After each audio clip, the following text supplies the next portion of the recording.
and so switch back and forth between the slides. So yeah. I will have video on the slides as well. Oh, yeah, great. Of the things that are small. Yeah, great. All right. How's that? Test 1, 2. Okay, we are ready for our next talk, which is about a very interesting project called Gobot, which combines Go with the world of IoT. I've already seen on the internet, haven't tried it myself, some very interesting projects like a Go-powered barbecue. And it's such a project, you can all probably imagine something that you can do with this. Ron Evans, the floor is yours. Thank you.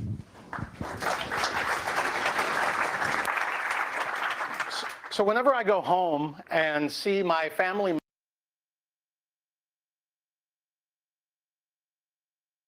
question that always comes up at these important meals is, are the robots going to take our jobs?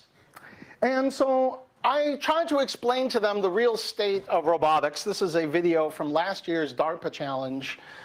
And try to explain to them that general purpose robotics has a long way to go, and they're, specialized things may be able to do very specific purpose applications, but just in general, there's nothing to be afraid of. And this is all they hear the whole time I'm talking. That's all they hear. So Roy Amara, the former head of the Institute for the Future at Stanford University, said that we have the tendency to overestimate the effect of a technology in the short term and underestimate the effect over the long term. Good morning. Buenos dias, bon dia, guten tag, bonjour. So I'm Ron Evans, known as Dead Program on the internet, all the important places, GitHub, Twitter, etc. I'm the ringleader of the Hybrid Group. We're a software consultancy based in Los Angeles and in Spain. Some of our clients include Intel. Thank you very much for sponsoring my trip, by the way. Sphera, we did a lot of work on this little robot with 2 letters and a number used in this movie about wars in the stars. That's all I'm allowed to say. And we've done a lot of open source projects, including this little project called Gobot. So why you should use Golang for programming hardware? Well, there's 3 main reasons. There's lots more, but rule of threes. So the first one is concurrency. It's really, really easy to write concurrent code in Golang, and when you're dealing with different hardware devices that can do whatever they're going to do whenever they end up doing it, concurrency is really, really important. Another is portability. When you're trying to develop software that needs to be deployed to different kinds of devices, maybe entirely different platforms, different flavors of operating system, the cross-compilation and the static linking of Go is really the best thing out there. And then performance. So Go is well known for being extremely performant. The new Go 1.8, which is just about to come out in about 2 weeks, who here actually uses Go? Sweet. The rest of you you should be doing it right now. So Go 1.8 adds to the garbage collector inside of Go. The slowest possible stop-the-world garbage collection is 100 microseconds. Not milliseconds, microseconds. So why do you program in C++ to do real-time applications anymore? Well, the answer is you shouldn't.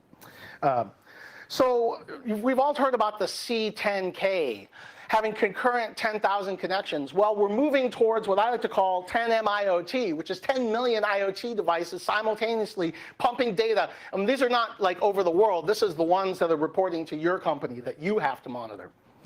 So Gobot is a framework. I've obviated us. We've come out of the closet. We are a framework. I know some people think frameworks are bad. Some people think bad frameworks are bad and good ones are good. So we like to think of it as a software factory for doing hardware-oriented development, or full-stack robotics. But that's kind of long. If you want to talk about that more later. So we have 3 ways that you can use Gobot now.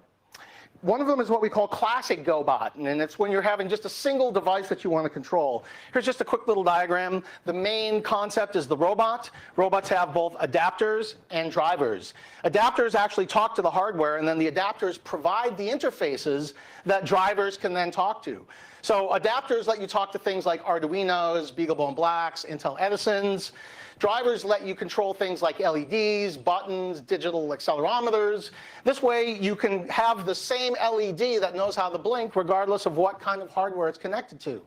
The last thing that's important is we have events. We have an event channel that is created for each one of the drivers, and then the robot can subscribe to those events, and that way we can get all of Go's wonderful concurrency.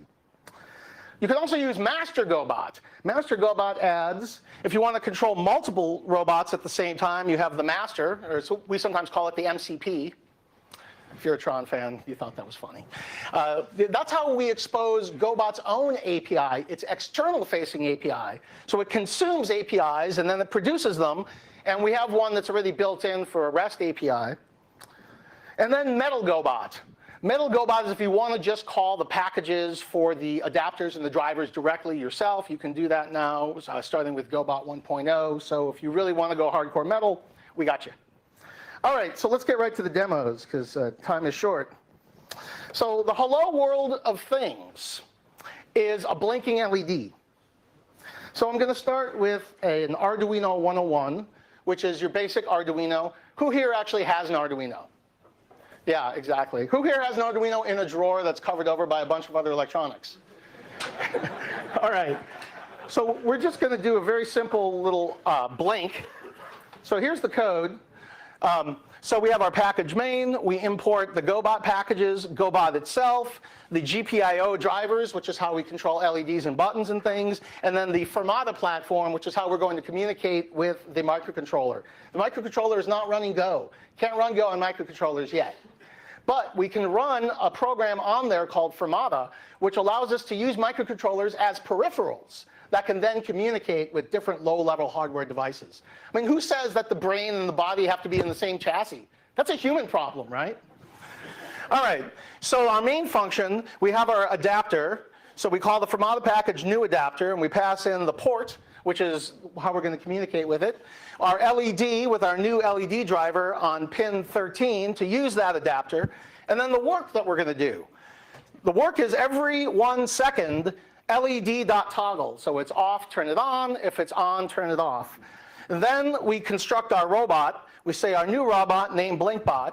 And it has one connection, which is the adapter, one driver, which is the LED, and then the work that we're going to have it do, and then start it off. We do this so that we can make sure by the time your work gets started that all of your connections have already connected and all of your devices have already started. That way when your work that you're supposed to be performing, because again, we're trying to take the patterns that you're going to need consistently when developing physical applications and then utilize them easily. All right, so let's see if the demo gods favor me today. Let's see. Am I in the right directory? Oh, demo, that's right. This is how you know it's real. All right. So we're running the code and our blinking LED. Thank you. Good night. No. All right. So now let's get into some basic I/O. All right, we said hello world, but we need kind of a ping of things. We need to know that both input and output are working. So we're going to use that same device, but we're going to plug a few things onto it here.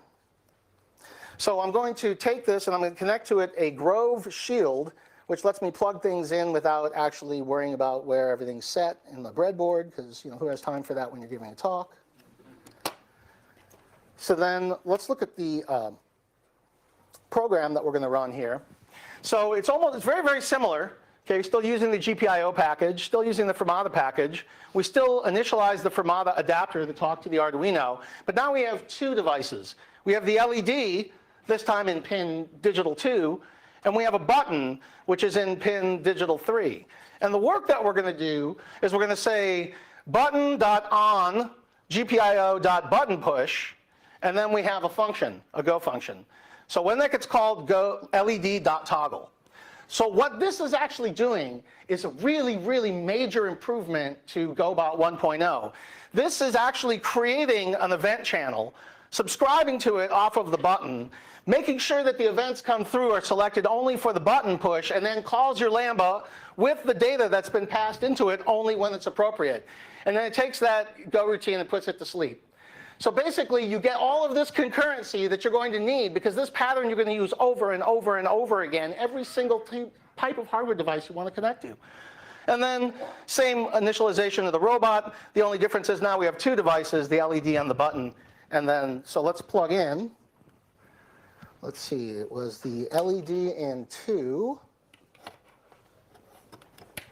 And then the button in 3.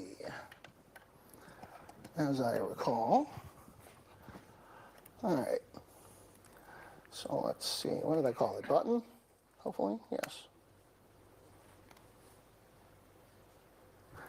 All right. So if we go here, when we push the button, the LED lights up. And when we push it again, it turns off, because remember, we use toggle. Toggle, toggle.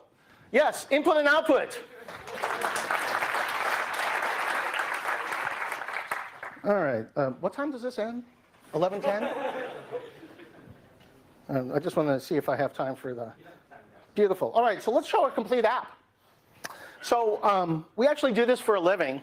We're really, really lucky human beings that we write software for hardware companies for a living. And so, but we often can't talk about it, and I can't talk about it today. However, I have, through the miracles of modern open source technology, simulated the key features of an application that we've been working on for an energy company. It's called Mini Luminado, which is Spanish for, little lit up. And it's a solar power monitoring system. So it has sensor stations, it has a base station, and it has a repair system for when the solar production energy systems are not working as expected. So here's a little diagram. So for the solar monitoring, we're going to use an Intel Edison. For the base station, we're going to use an Arduino 101. And then for the repair system, we're going to fly a repair drone from Parrot. All right. And then we're going to use MQTT, which is a machine-to-machine messaging protocol standard, originally created by IBM, but currently maintained by the Eclipse Foundation. And so we're going to be using MQTT to handle all of the machine-to-machine communication taking place between these 3 different running programs. All right, sensor station. So we got the Intel Edison, the sensors, and MQTT. All right, so let's see here. Make sure I'm not running this. Good. All right, so let's unplug this. So here's my Intel Edison. Actually, this is the Edison here. It's just this little tiny board. This is an Arduino compatible breakout board. And this is the battery, because I'm running this off the battery. Right now, it is connected to my gateway. I have here a Intel NUC, which is a little network utility computer. It's running a Wind River Linux, which is a carrier-grade Linux. So I know this looks like a bunch of toys, but it's really serious stuff. So this is running the MQTT server as well. I'm sorry, what was my closing ending time? 11:10? Yes. Okay, beautiful. All right, so let's plug in, well, let's see, what are we showing first? Oh, we're going right into it. All right, so I'm going to take my shield from before, and I'm going to plug it in here. Wait, if I plug it in the right way. There we go. The other left. All right, that looks good. And so what we need here is we need our sensor, which is a, well, let's look at the code real quick here. So we're going to go over this kind of fast. So we have a bunch of packages, Gobot again. This time we're using the AIO drivers, which is for analog input and output. We're using the I2C, or I2C, as the serious, graybeards call it. Gray hairs, beards and hairs. So that's I2C is a communication protocol used for inter-chip communication right on the board itself. So then we have the Intel Edison platform. That's how we're going to provide the interface to the low-level I/O, and then the MQTT platform. So all of these things together. So let's look at the code. We initialize our Edison adapter. We turn on our light sensor and our screen. Then we have our second adapter, which is the server, which is communicating with our MQTT server. And then the work that we're going to do, so the first thing is when our light sensor has data, we're going to set our variable equal to that data. That way, most of the time, sensors provide data a lot faster than physical things can respond. Servos can't move as quickly as you can read data. So we want to separate those things. Another area where Go's concurrency is quite helpful. So then every 500 milliseconds, we're going to send the data for that, the current light reading, to our MQTT server. We're going to server.publish to this topic. MQTT topics are a little bit like URLs. And then we're going to send the data. And then every 250 milliseconds, we're going to clear the screen, write the data onto the screen, and then based on that data, change the color of the backlit LCD. And then the work that we're going to do is simply, the robot itself is simply add the two connections, add the device, and start. All right. So let's see if I have a connection to my Edison. Yes. And let's plug in our sensors. So let's see. The light sensor was in 0, as I recall. And the display is an I2C peripheral, so we plug it in here. All right. So far, so good. All right. So here we have our light sensor, and then when I cover it over, you see, oh, sorry. Here I have my light sensor, and when I cover it over, you can see the screen is changing. All right, so this is wireless. It's not super well connected, so, but I'm going to pass it around so you guys can check it out. And please don't drop it. We need this for the rest of the demo, too. If you want to see it work, just cover over the photoresistor, excuse me. All right. So while you pass that around, pass it quick. Pass it, man. All right, the base station. All right, for the base station, we're going to use an Arduino 101. We're going to use LEDs, and we're going to use the MQTT server. All right, so it's the second part of our little system. So I'm going to use my Arduino 101 again. And this time, I'm going to plug it into the gateway, because it's going to be easier for me with all of these cables to do that. Oh, supposedly easier. And so I'm going to use a different shield. This is a shield that I made. It's in order to control the RGB LEDs of this strip. It's a 12-volt device, and since microcontrollers are usually 5 or 3.3 volts, we need some way to control it. So I built this little board that's got 3 TP120s that you shouldn't use these, by the way, according to the internets. Yes, anyway, as I was saying, so let's plug this in. All right, so far so good. And then I'm going to plug in 2 more things. The first one is I'm going to plug in the actual strip,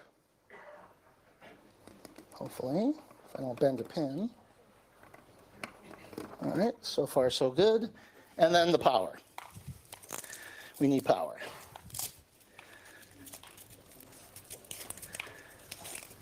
All right, since we need power to control the LEDs. All right, and so here's the code for the base station. So we're using the Fermata platform again, we're using GPIO again, and we're using MQTT again. This time we're actually declaring our board and our different adapters and devices separately as pointers, because we're going to write some functions later that are going to use those. That way we don't have to put everything into this giant work routine, right? We can have some better encapsulation, proper architecture of modern software. Yes. So, so our main function here, we're going to use the Gobot API just to see it. We're going to literally look at it for 1 second. The board is connected as it was before. We have the RGB LED driver for this strip. We have our base station, which is going to get data from the light and from the drone. Oh, whoops, that's the third part.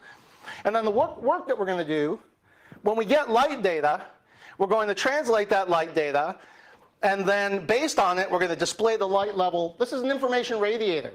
You ever built a Travis build modifier that shows a red light? If you haven't, you should.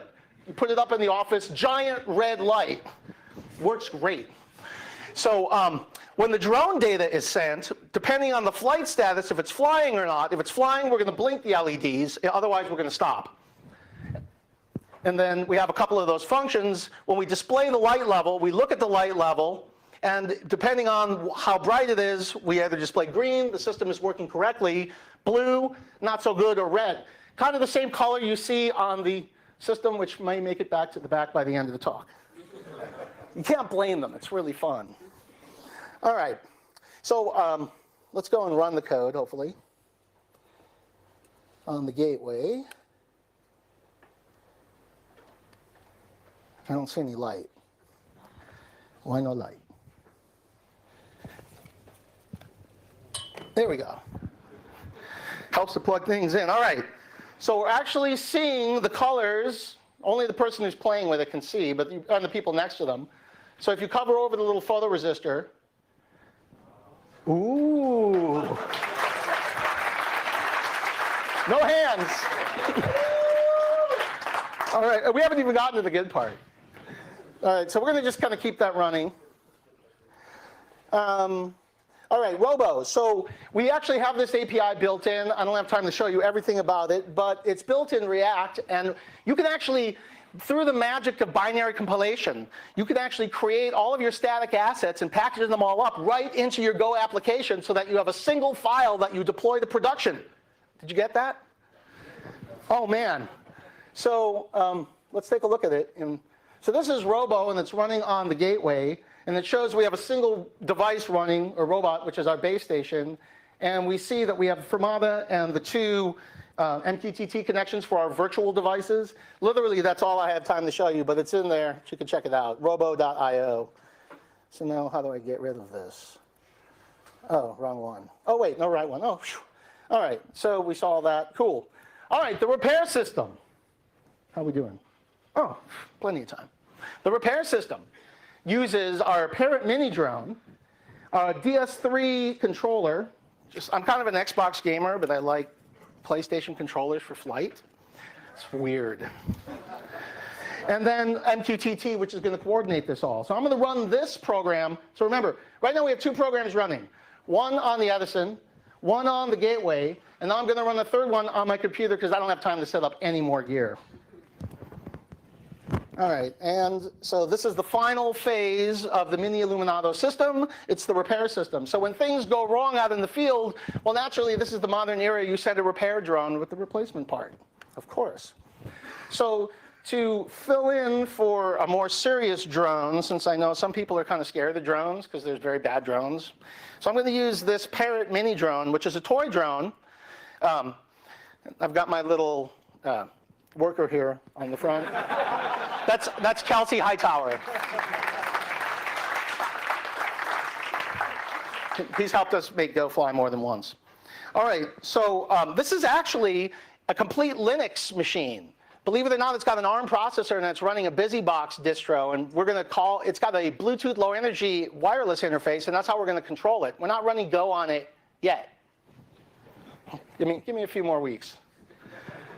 All right, so let's turn it on. So put it here in the headquarters. Let's see, my cables. Hopefully, this will all work. This is I don't even use name brand. That's what open source brings us to. If Intel only made controllers. All right, and then let's take a look at the code real fast.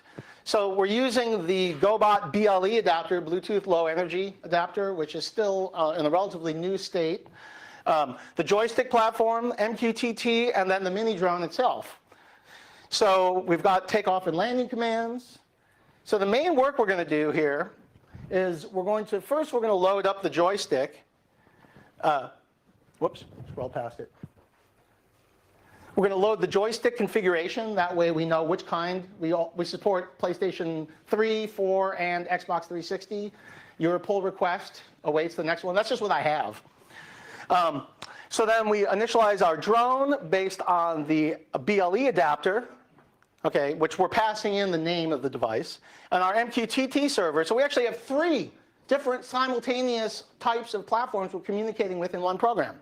So then the work we're going to do, let's see, the important parts. When I press triangle, we're going to take off. and then we're going to send a message that says we're taking off. Okay, so far so good. And then when I press X, we're land. So let's see.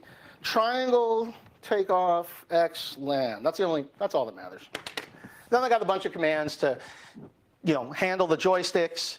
And then, if you recall, physical things can't respond as quickly. You can move the joystick a lot faster than your drone can respond, which will mean it will crash. So we have this go routine, which every 10 milliseconds is going to send commands to the drone. That way I don't accidentally crash it into one of you fine people. And then same thing that we see before. We initialize our robot. This time we have 3 connections. We have 2 devices, and let's make it work. Hopefully. Somewhere in here I have the, wait, yeah, that looks like it. All right, let's make sure my drone is still on. Yeah, it's still on. Button is pushed. I have to run this under sudo because being able to communicate with the BLE interface requires being in user space, or kernel space.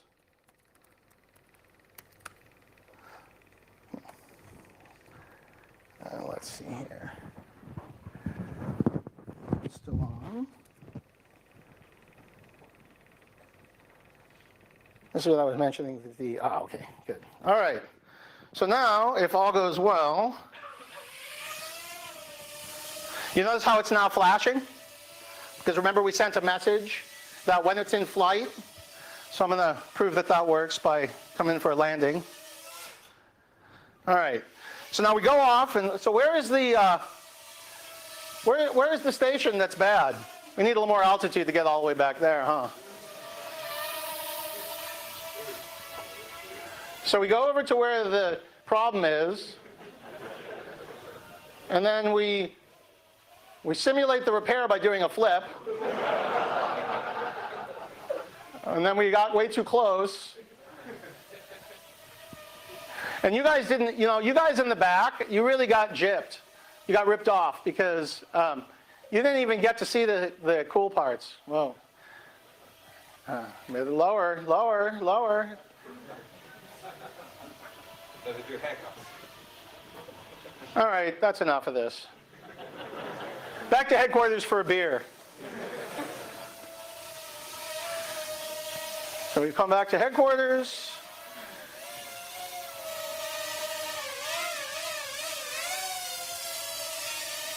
We've been drinking at lunch. Voila!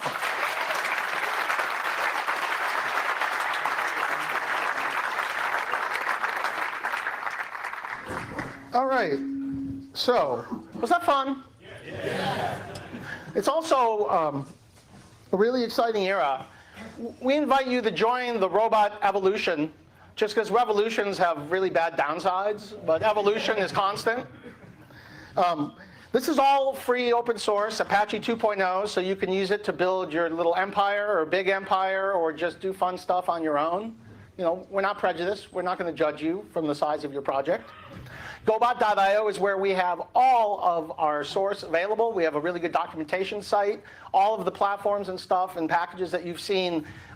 Some of these are part of the upcoming Gobot 1.2 release, which is going to be out in 2 weeks, concurrent with the release of Golang 1.8.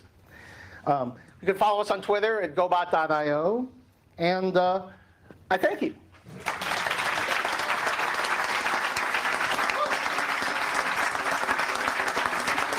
Questions? Anybody? We still have time for some questions. Well, we have time for questions as long as I kind of ignore you while I move everything out of the way for the next speaker. We have 10 minutes before I'm officially supposed to stop, and then 5 minutes before they're supposed to start. So anyway, yes, please. Yes. How many actuators and sensors do you actually support? Like a lot, or do you need to make them custom? So the question was, how many different kinds of sensors do you support? And then the second half was, and can you make custom sensor implementations? So the first one is, right now I think we have about, we have 25 platforms. I think we have 20 or so different GPIO devices, and I think 14 or 15 I2C devices. We've had a lot of contributions lately from people who are working on drones and other devices. I could tell because they have accelerometers and barometers. Barometers are used for altitude calculations usually when flying, unless you're really close to the ground. It's very easy to add new ones, which is why we've been getting all of these. So your pull request would be greatly appreciated. More? Oh, wait, important thing I almost forgot. I have a bunch of Gobot stickers. The important parts. So feel free to mob the stage. It makes me feel nice. But otherwise, I'll be around. I'm not going anywhere fast. Any other questions? No. Thank you very much. Thanks.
Does it work? Yeah. Hello? Yeah.